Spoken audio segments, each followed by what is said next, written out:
Nunca foi tão importante falar sobre educação financeira. Durante a pandemia, o tema se torna fundamental. Eu converso com a professora Cláudia Forte, superintendente da Associação de Educação Financeira do Brasil. Por que é importante a gente falar de educação financeira? Primeiro, porque educação financeira é algo cotidiano, né? Todos nós sofremos os efeitos da falta dela, alguns poucos se beneficiam por terem conhecimentos, digamos, avançados em educação financeira, mas o fato é que quando nós pensamos em um projeto de nação financeiramente educada, esse tema, essa temática precisa chegar a todos os brasileiros. E há caminhos, né, que nós possamos, que a gente percorre para poder fazer com que isso aconteça. Um desses caminhos é a escola. Mas antes de falar da escola, eu queria entrar um pouquinho, né, na importância da discussão sobre educação financeira, até porque esse não é um assunto preferido dos almoços aos domingos, entre os familiares. Esse assunto, educação financeira, finanças em geral, não é o assunto da ordem, não é pauta permanente das discussões de planejamento das famílias brasileiras, por questões culturais, por questões, muitas vezes, religiosas, né, que nos impõem ali aquela coisa de que enriquecer é ruim, de que tem uma culpa em cima disso. Há um arcabouço de conceitos que nos fazem fazer essa leitura, mas é fato que precisa ser desmitificado, é fato que nós precisamos começar a falar com os nossos pequenos, na família, sobre assuntos importantes da educação financeira, como o planejamento, como a organização das contas,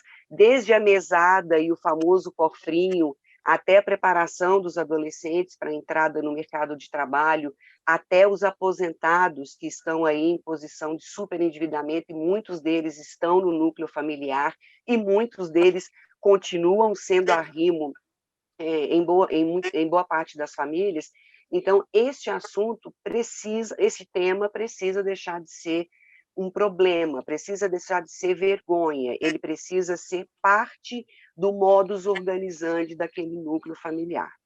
Quando a gente fala de educação financeira, nós estamos falando diretamente de mudança de comportamento, de hábitos, de atitudes e de valores.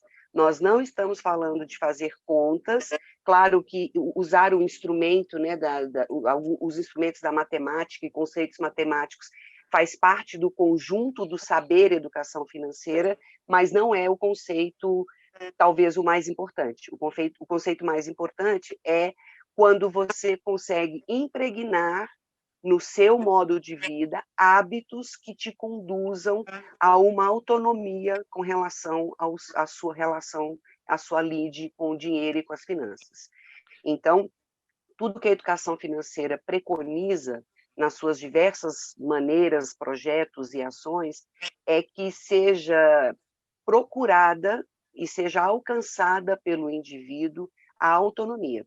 A autonomia entendendo aqui como liberdade financeira, como capacidade de interpretação de textos que por vezes são enganosos, outras tantas estão em letras pequenininhas, o conhecimento pleno dos seus direitos e deveres como cidadão, princípios bastante importantes, anticorrupção e princípios éticos calcando esses pilares da educação financeira. Então, quando a gente fala de educação financeira, nós estamos falando de proporcionar uma formação mais cidadã. Você falou aí num ponto bem importante, Cláudia, da questão de que proporcionar uma formação, e lá no início você pontuou a questão de que algo que a gente tem que negociar para os pequenos, ou seja, é um hábito que começa cedo, né? E já faz parte até esse tema, né, da Base Nacional Comum Curricular, né? Como que isso, você como professora pode nos orientar, como que isso surge, né, na cabeça da criança, ou seja, tem essa questão da mesada, do cofrinho, ou seja, precisa ser estimulado desde cedo, né? Sem dúvida nenhuma, né? Esse é um princípio básico da fase infantil, né? E as crianças aprendem em dois blocos muito importantes. Eles aprendem no núcleo da família, por meio do exemplo dos pais e da conversa com os pais, e aprendem no locus da escola, por meio do saber passado ali pelos professores. A F buscou, nos seus projetos e nas suas ações, identificar e focar nesses dois grupos. Então, o nosso olhar é na formação dos professores, para que os professores melhor capacitados no âmbito individual possam estar prontos a levar esse assunto para a sala de aula, fazendo parte ali do cotidiano, deixando o assunto bacana. Não é só o professor de matemática, então tem ali, o tema é de modo transversal, ele é olhado de modo transversal, isso significa que todos os professores de todas as áreas do conhecimento podem fazer uso e colocar conceitos e pilares da educação financeira em todas as disciplinas. Nós temos exemplos, enfim, dezenas de exemplos nesse sentido.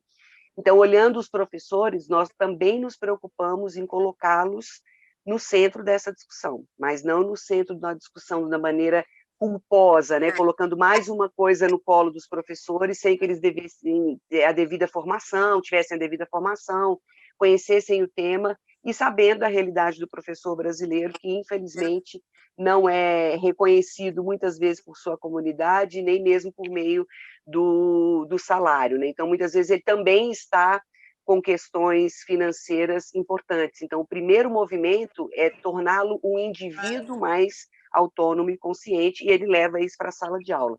Quando as crianças e os adolescentes começam a interagir com essa temática e a trabalhar esses assuntos, automaticamente eles levam o conceito para dentro de casa.